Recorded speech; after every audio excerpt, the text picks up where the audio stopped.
Hi guys, welcome to Hampshire Outdoors and Survival. Mick here. So, as I said on my last video, we're going to get into doing the things I started off with. So, first bit of kit I bought, and I would recommend to anybody to get themselves, is good old Kelly Kettle. Um, they're not the cheapest thing in the world, but they're not the most expensive. You can pick up a Kelly Kettle and base for around £60 brand new. You quite often find them sold by things like the bushcraft schools and the woodland schools at the end of their season. You can pick them up second hand, as I did with this one. And if you can get it, or if you can afford it, get the cooktop to go with it. Once you've finished making your brew, you can place that on the top of your fire, keep feeding your fire. It's a pretty warm, comfortable thing all night, gives you a little bit of heat, or quite a bit of heat for what it is.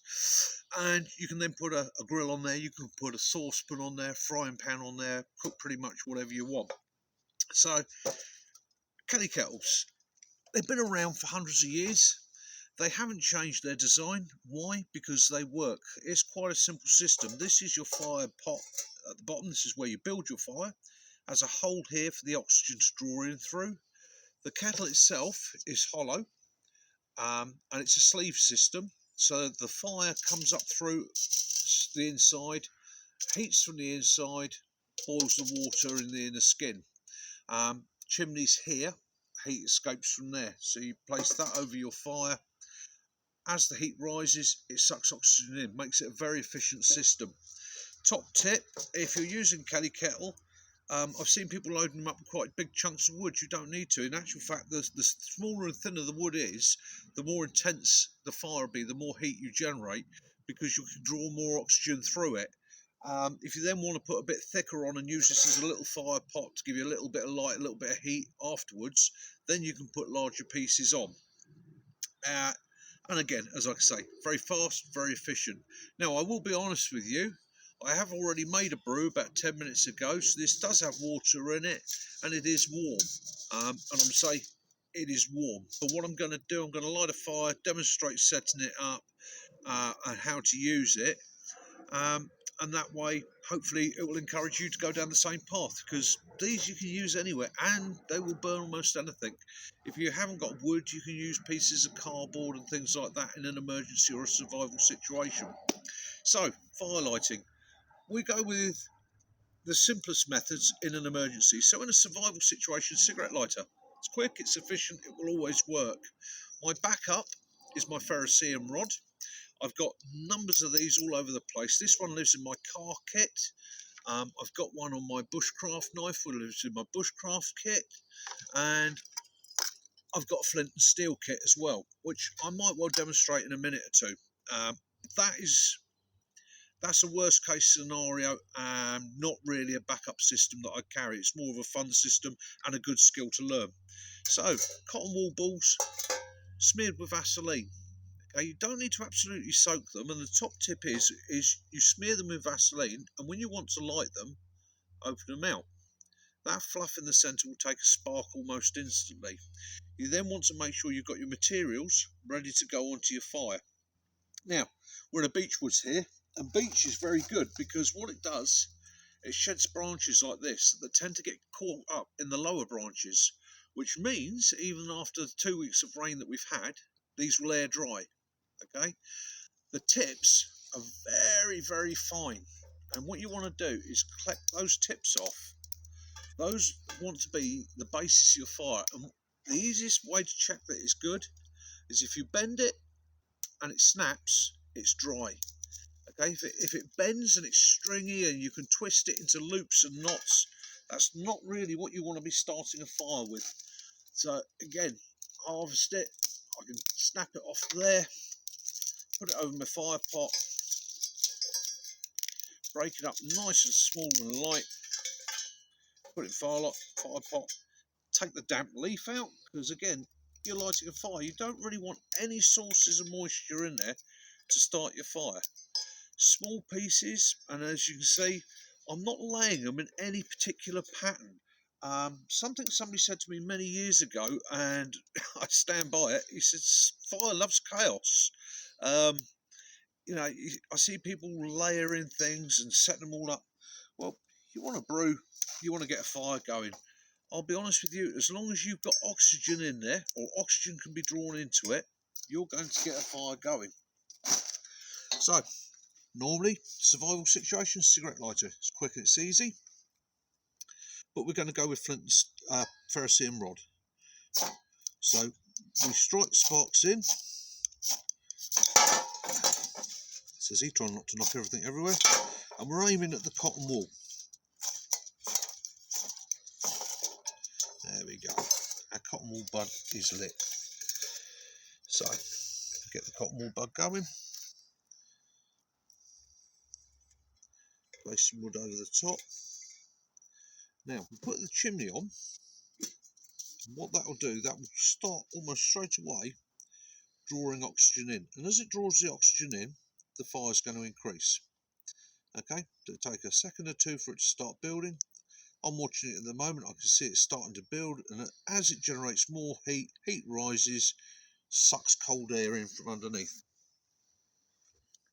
It's a very, very simple system. Now these were used by people exploring all over the world. They've been in Africa, the Americas. It's a good, old-fashioned, basic, simple system. And I really, really, really recommend it, and I really, really, really like it. Best of all worlds. I'm boiling water. I'm creating fire. Fire is my friend. Fire in the wilderness. It's calming. Makes you happy. It generates heat. I'm going to give you a really good tip in a minute for those of you that like to get out into the hills and have been out on a really grotty day. So if I don't smother my fire, just keep an eye on it. Make sure she's generating heat. Yeah, she's going away good now. We're happy with that. Now, once you've got it started, you can enlarge your sticks, okay? And it's feed little and often. Again, try not to smother your fire, but just trying to keep your fire going. And it's a patience thing. If you start whacking stuff in there, it's not going to last 5 minutes. It's a little, like with anything, it's a little bit of practice and a little bit of time and effort. You can see the oxygen's drawing in. And once the fire gets going, it's quite a clean fire. You'll find that the smoke will go away because it's generating the heat to burn the materials off. What you're seeing in the smoke is mostly moisture. It's the remnants of sap and rain. And you're starting to see the flames come to the top now. Okay, that's what we're looking for.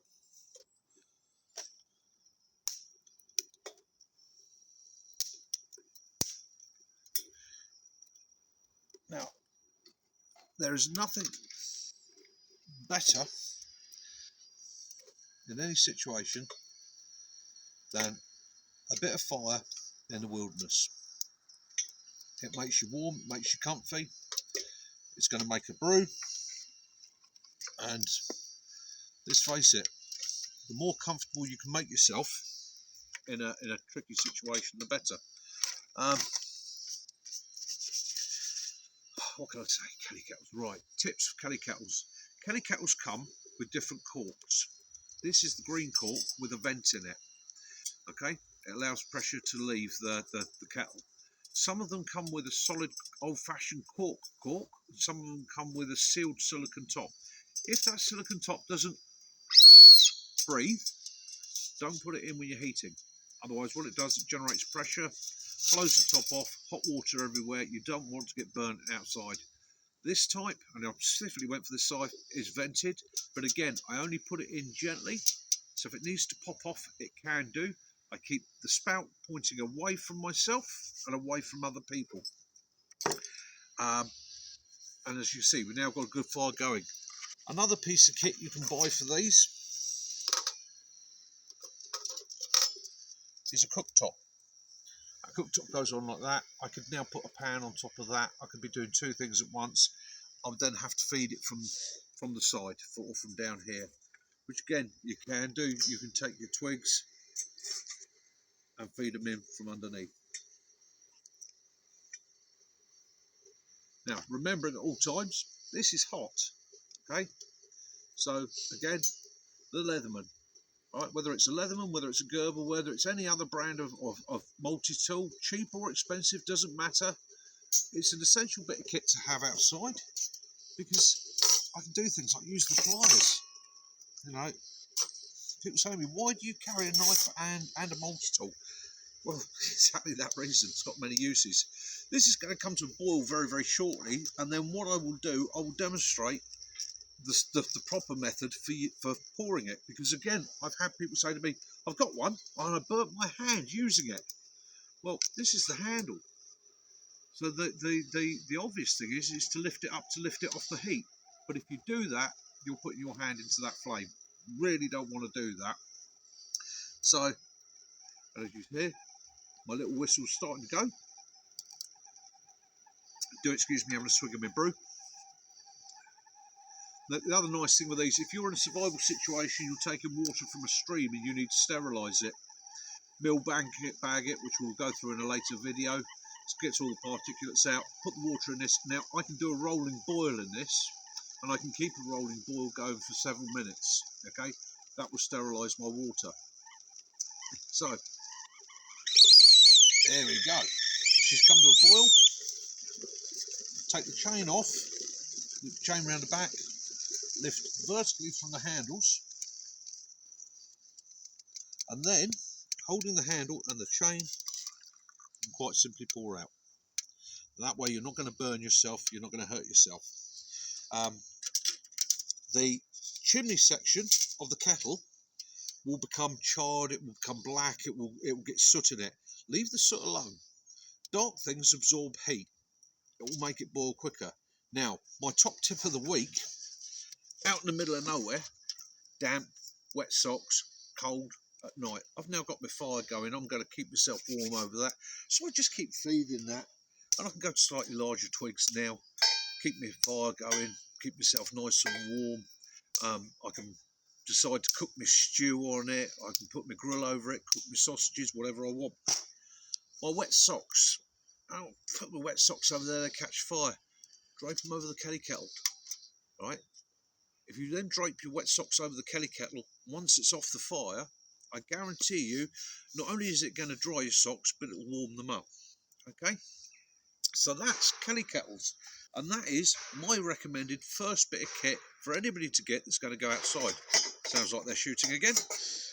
Right, we'll put that away over there in a safe place. And we will talk about a bit of advanced fire lighting. So we've done a ferrocerium rod, and we've done cigarette lighters, dead easy. So everybody always wants to see a bit of flint and steel. And again, all bushcrafters, it's a bit of a competition. You know, it's who can make fire using flint and steel. So you can do flint and steel at home. Even if you live in a town, you can have a go at flint and steel. I'm going to do a later video on char cloth, making your own char cloth, and we'll do that when we're doing an evening out in the woods. Because, again, you go out to the woods, you build your camp, you make your fire. Now what do you do? Well, you can go to whittling spoons. There's many other things you can do. I do things like make char cloth. I keep myself entertained and I keep myself busy. Without burning your fingers, turn it over. And again, we leave our bloopers in. Right? So there's a tip for you. Don't burn your hands. So we take some tinder material. Now this is just pet shop hay. Okay, simple as that. It's a handy backup to keep at home, keep it in a bag, take it out with you. As I say, we've just had a couple of weeks of rain. I've got some dry material. Okay, and if you live at home or you live in the city, and you want to practice this, that's the ideal thing to use. But the nice thing is it replicates what you'll get in the wild. It's not 100% dry. It's still a little bit green. And so if you can light this using a flint and steel, you can make a fire almost anywhere using natural materials. Okay. So in my little tin here is where I keep my char cloth. And this is my little char cloth tin. And as you see, it is just a small tin with some cotton in there. They were a pair of army style OG trousers that no longer fitted me, and so I used the pockets to make some little pouches, which I will show you guys at another date. Ideal for keeping things like tarps and that in, and the remainder of it goes to make my charcloth. I take the charcloth, and you see it's quite fibrous, it's very dry, and it's a little bit brittle. So what I tend to do, and everybody's got their own technique, I tend to fluff my edges because I find that it takes a spark just a little bit easier. And I fold it over like that. And now, flints. So what you're looking for is you ideally want a flint with a bit of an edge to it. Okay, and the sharper the edge, the better. This one's starting to become a little bit blunt, and so it's becoming a little bit slow to strike. But you want an edge on there. In fact, that doesn't look too bad, an edge on there. We'll try that one. And you want to put your charcloth fairly close to your edge. Now your steel, there's another thing people don't tell you, as long as the steel there, the striking edge, what happens is when you leave it in your bag and you leave it sat, you can get a little bit of condensation on there, and it basically manks up. I don't know whether it's oil off your hands or what. So top tip there, just a wipe on your trousers. Okay. Now, the technique is to strike the steel against that edge there. What you're actually doing is the flint is cutting pieces of steel off, and the friction is making them ignite. And you want to do it until you catch an ember in the charcloth. This is difficult to do this way. Normally I'd tuck myself there. We've caught an ember.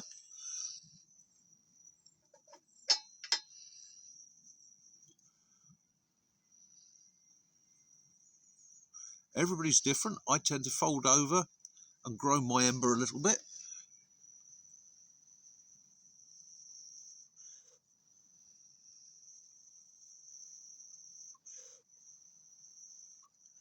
Right, and then what we'll do, we place that inside our tinder material, our hay or our grass or ferns or whatever you're using.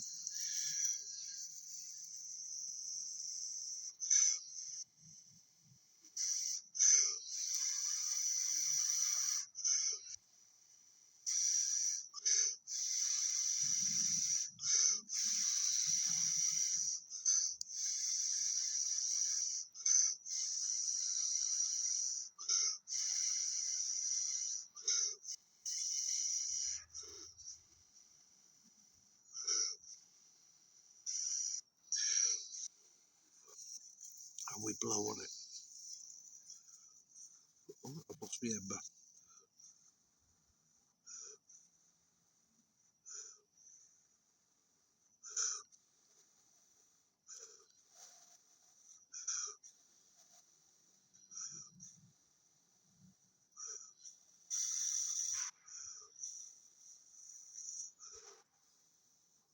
I'm struggling a little bit here, and we'll keep that in because it's all honesty.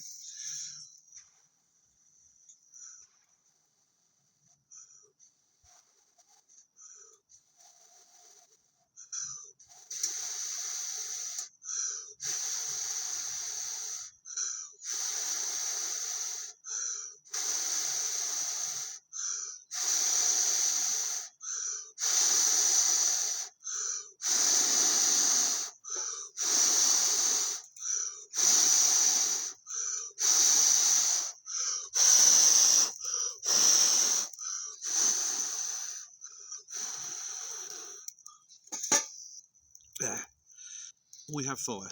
Now, as you see, it can take time. It takes practice, it takes effort. Doesn't always go first time, and I'm not a guy that's going to edit this and make it look like it took me 30 seconds. Look, whoosh, I made a spark, I made a fire. No, it takes time and it takes effort. Now, this is why it's not one of my primary fire lighting skills. It's a skill I have, it's a skill I carry, it's a tool, it's a piece of equipment. But in a survival situation or an emergency situation, I wouldn't want to take the risk of the time and the effort and the fact that if a bit of moisture had got in there, it would be an absolute mistake.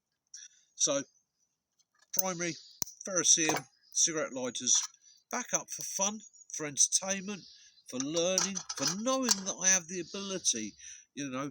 I tend not to go down this route, but it's a prepper route. Come the apocalypse, I can make fire using flint and steel. Yes, I can. It's a skill that anybody can pick up. I make the steels myself.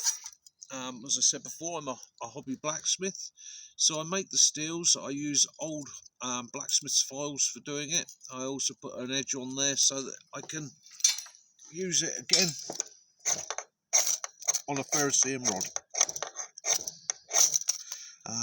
So it's a multi-tool. So there we have it.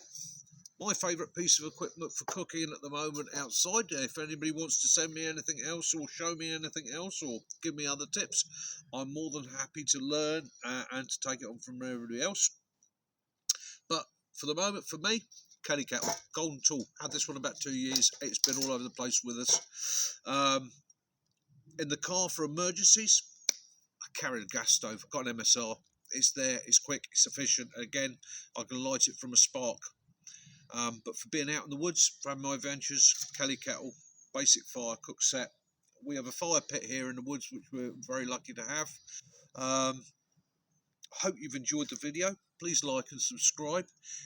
Leave a comment, any tips, any ideas, and even if you didn't like it, give me a dislike, but tell me why. I can learn from that. I can make it better. Guys, get out there, have fun, enjoy yourselves in the woods. To all the other guys that are doing their channels, yeah, again, big up to you guys.